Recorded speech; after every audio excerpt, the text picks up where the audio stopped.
High, কেমন আছো সবাই? আজকে আমি যাচ্ছি দিদির বাড়ি। আজকে আমার দিদির বাড়িতে পূজার অনুষ্ঠান আছে। এই যে বলতে বলতে চলে এলাম। এটা হচ্ছে আমার দিদির বাড়ি। চলো ভিতরে যাওয়া যাক। এদিকটাতে রান্না বান্নার আয়োজন চলছে। চলো ভিতরে গিয়ে সবার সাথে দেখা করা যাক।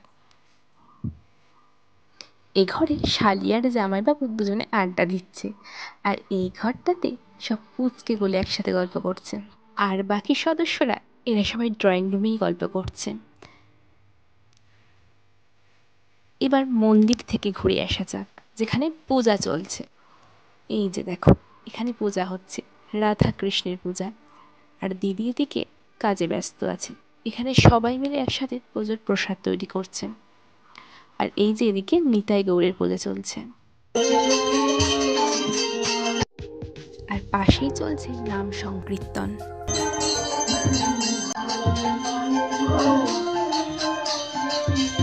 আর দিদি এদিকে সিন্নি তৈরি করছেন। সারাদিন কাজ করে মেয়েটা খুবই ক্লান্ত হয়ে পড়েছে, সে দেখাই যাচ্ছে। আর এদিকে বোনেরা পুজোর প্রসাদ কাটছে। তারপর আমার খুব খিদেও পেয়ে গেছে, সকালের খাবার খাইনি, তাই চলে গেলাম খেতে। এই যে মুড়ি আর ঘুগনি দিয়ে মেখে খেয়ে নিলাম। তারপর এসে দেখি পূজা শুরু হয়ে গেছে।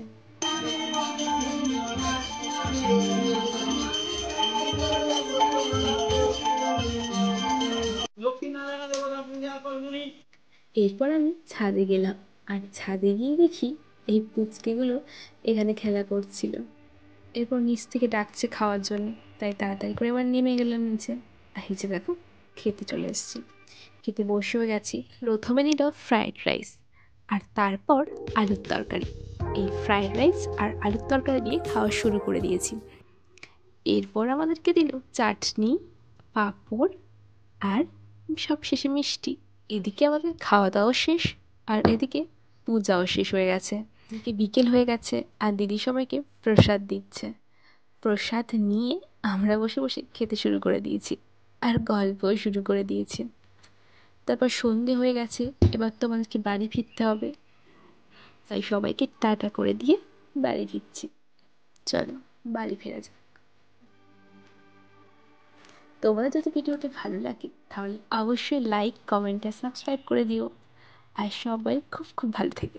আর সবাইকে আজকের মতো গুড নাইট। সবাই ভালো থেকো, টাটা।